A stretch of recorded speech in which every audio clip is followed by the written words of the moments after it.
Hello viewers, আসসালামু আলাইকুম। আশা করি আপনারা সকলে ভালো আছেন। আলহামদুলিল্লাহ, আমিও ভালো আছি। আজকে আমি আপনাদের সামনে আবারও মাইক্রোসফট এক্সেস বা ডাটা এন্ট্রির আরও কিছু তুলনামূলক বিষয় আপনাদের সঙ্গে তুলে ধরার চেষ্টা করব। আপনারা ভিডিওটি না টেনে অত্যন্ত মনোযোগ সহকারে ভিডিওটি দেখবেন, তাহলে আমার বিশ্বাস দেশ এবং দেশের বাইরে থেকে আপনারা যেখান থেকেই দেখছেন না কেন এই ভিডিওটি অবশ্যই উপকৃত হতে পারবেন। তো ভিউয়ার্স, চলুন আমি এবার দেখিয়ে দেবো যে মাইক্রোসফট এক্সেস যা আমি ইতিপূর্বের ভিডিওটিতে ডাটাশিট ভিউয়ের কাজটুকু দেখে দিতে সক্ষম হয়েছিলাম। তো এবার আমি আপনাদেরকে দেখাবো কিভাবে ডিজাইন ভিউয়ের কাজ করতে হয়।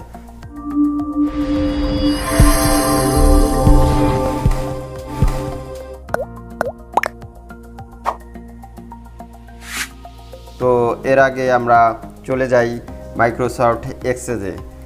এমন একটি চিত্র দেখতে পাই যা আমরা নিউ ব্ল্যাঙ্ক ডকুমেন্ট বা ডাটা বেস থেকে এখানে একটি ফাইল নাম ক্রিয়েট করে আমরা একটি পেজে বা ডায়লগ বক্সে দেখতে পারি।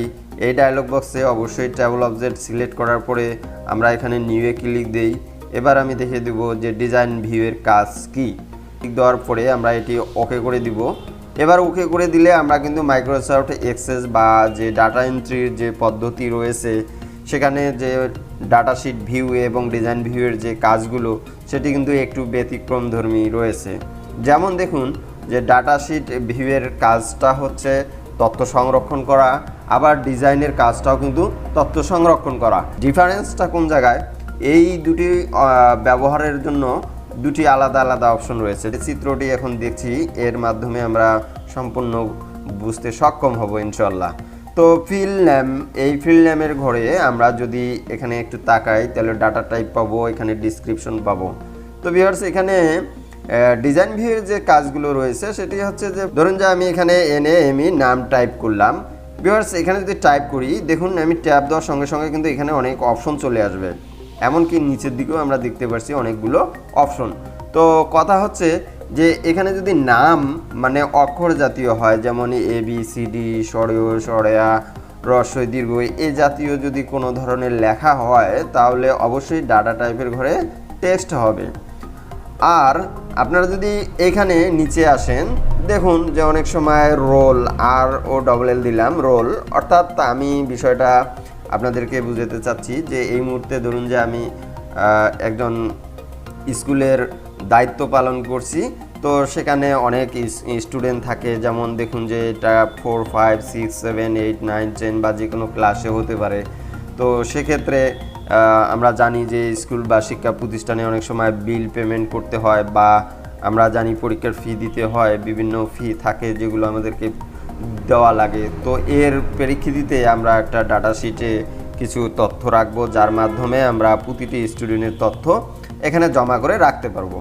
তো সেই লক্ষ্যে আমি এটা দেখাচ্ছি যে একটি শিক্ষা প্রতিষ্ঠানের মধ্য থেকে আমি এখানে নাম দেখাচ্ছি, তো এরপরে রোল দেখাচ্ছি।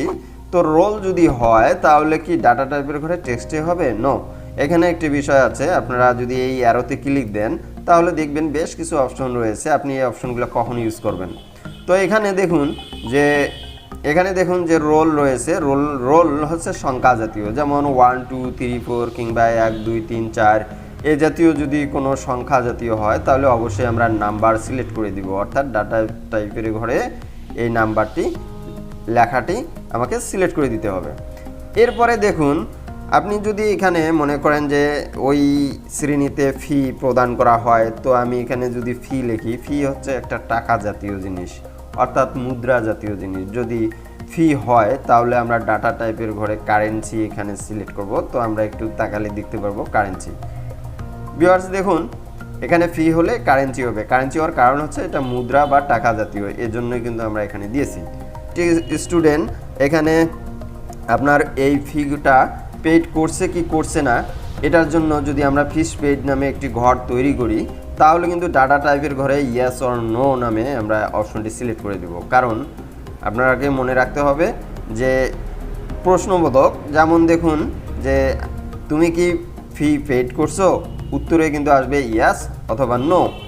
তো সেক্ষেত্রে আমরা ডাটা টাইপের ঘরে অবশ্যই এটি ইয়েস অর নো এই অপশনটি সিলেক্ট করে দিব। এরপরে ধরুন যে এখানে কত তারিখে এই টাকা পেমেন্ট করা হয়েছে, তো আমরা যদি এখানে ডেট লিখি বা টাইম দিই তাহলে কিন্তু এখানে ডাটা টাইপের ঘরে ডেট অ্যান্ড টাইম নামে যে অপশনটি রয়েছে আমরা এটি সিলেক্ট করে দিব।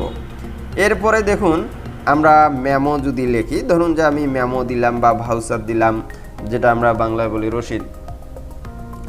তো এই ক্ষেত্রে যদি আমরা এখানে মেমো লিখে রাখি তাহলে ডাটা টাইপের ঘরে কি দিতে পারি সেটা আমরা একটু ট্যাবে দিলে এখানে টেক্সট যে ঘরে রয়েছে, তো সেখানে আমরা এখান থেকে দেখুন যে মেমোই রয়েছে। আমি এই দ্বিতীয় নাম্বার যে মেমো রয়েছে এই ফিল্ড নেমের ঘরে যে মেমো, আমরা ঠিক ডাটা টাইপের ঘরে এই মেমোটি সিলেক্ট করে দিতে পারি। তো ভিউয়ার্স, এখন কথা হচ্ছে যে আপনারা একটু পূর্ণাঙ্গভাবে দেখার চেষ্টা করুন এবং বোঝার চেষ্টা করুন যে এখানে নাম হলে টেক্সট হবে, রোল হলে নাম্বার হবে, ফি হলে কারেন্সি হবে, ফিস পেড হলে ইয়েস নো হবে, ডেট হলে ডেট টাইম হবে, মেমো হলে মেমোই হবে। তো সেক্ষেত্রে আপনারা হুবাহুব এই বিষয়টি মনে রাখার চেষ্টা করবেন এবং কোনো মন্তব্য যদি থাকে তাহলে ডিসক্রিপশনের ঘরে আপনারা কিন্তু তা টাইপ করতে পারেন। যেমন দেখুন যে আমরা মন্তব্যের ঘর রাখি, যে মন্তব্যের ঘরে হয়তো অনেকে প্রয়োজন হলে লিখতেই পারে, যার কারণে আমরা এই ডিসক্রিপশনে এ ধরনের কোনো মন্তব্য লিখতে পারি। ভিউয়ার্স, এবার কথা হচ্ছে আমরা কিন্তু এই ডিজাইন শিট বিউটি তৈরি করার পরে আমরা এবার যদি সেভ বাটনে ক্লিক দিই তাহলে ধরুন যে এখানে টেবল নেমে আমরা সেভ দিয়ে দিলাম। তো আমি এখানে টেবল 1 ফাইলটিকে অবশ্যই ইয়েস করে দিব, কারণ আমরা জানি যে এই প্রাইমারি কি ইয়েস করলে এখানে কিন্তু আইডি নাম্বারটা অটো চলে আসে, তাই আমি ইয়েস করে দিলাম। তো এবার আমি এটাকে ক্লোজ করে দিচ্ছি। দেখুন এখানে আমরা টেবিল 1 নামে একটি ফাইল দেখতে পাচ্ছি। তো এই টেবিল 1-এ যদি আমরা এবার ডাবল ক্লিক করি তাহলে কিন্তু একটু আগে যেভাবে আমরা লিখছিলাম দেখুন চিত্রটা এখানে কিভাবে দেখাচ্ছে। ভিউয়ার্স, এইবার আমরা যতগুলো স্টুডেন্ট রয়েছে ক্লাস ওয়ারি, আমরা সমস্ত স্টুডেন্টেরই এখানে কিন্তু এই তথ্যগুলো দিতে পারবো। তো এর মধ্যে প্রথমত আমরা দেখব যে নাম রয়েছে। তো ধরুন যে আমি এখানে একটু নাম দিলাম রানা। তো আমি এই রানা দেওয়ার পরে এখানে ওই স্টুডেন্ট যে রোলটা রয়েছে, ধরুন যে আমি এখানে রোল দিলাম 01। এরপরে যেহেতু এই প্রোগ্রামটা আমেরিকান, তো এখানে ডলার চিহ্ন রয়েছে, ধরুন যে তার ফি 500 টাকা, তো আমি এখানে 500 টাকা দিলাম। এরপরে ট্যাব দেওয়ার পরে এখানে দেখব ফিস পেড, যদি এই ছাত্রটা কোনো টাকা পেমেন্ট করে থাকে তাহলে এই ঘরে টিক দিব। এরপরে আমরা ডাটা যে ডেট যে ঘরটা রয়েছে এখানে কিন্তু আমরা দিতে পারে, যেমন দেখুন যে আমরা কিন্তু এভাবে দশমিক দিয়ে কোনো, তো এখানে 12 পরে অবশ্যই আমরা এখানে এই স্ল্যাশ চিহ্নটি ব্যবহার করব, নচেত কিন্তু এখানে আমরা পাবো না। তো এভাবে স্ল্যাশ ইউজ করবেন। স্ল্যাশ ইউজ করার পরে কিন্তু আপনি এই সংখ্যাগুলো বা ডেটটাকে এভাবে সাজিয়ে নিতে পারবেন। আর স্ল্যাশের বাইরে যদি দশমিক ইউজ করেন তাহলে কিন্তু কাউন্ট করবে না, অর্থাৎ যদি ভুল করেন এই মাইক্রোসফট এক্সেস কখনোই আপনার এ ধরনের ভুল গ্রহণ করবে না। তো ভিউয়ার্স, এবার দেখুন যে যেহেতু মেমো, তো মেমোর বিষয়টা হচ্ছে যেহেতু সে টাকা পেমেন্ট করেছে তাহলে আমরা অবশ্যই এখানে ইয়েস কমান্ডটাকেই গ্রহণযোগ্য মনে করি। তো এমনইভাবে শত শত হাজার হাজার স্টুডেন্টদের এই তথ্যগুলো আপনারা এভাবে পূরণ করতে থাকবো। তো ভিউয়ার্স, আশা করছি যে ডিজাইন যে ভিউ রয়েছে এই এক্সেসের ডিজাইন ভিউয়ের উপরে আপনারা এভাবে কাজ করবেন। তবে মজার বিষয় হলো যে এখানে আপনি সেভ না দিলেও অটোমেটিকভাবে কিন্তু সেভ হয়ে যাবে। তো দেখুন আমরা যদি ক্লোজ করে দেই, এখানে সেভ দেইনি, তারপরেও যদি আমরা এখানে টেবল 1-এ ক্লিক করি তাহলে যা পূরণ করেছি ঠিক তাই আছে।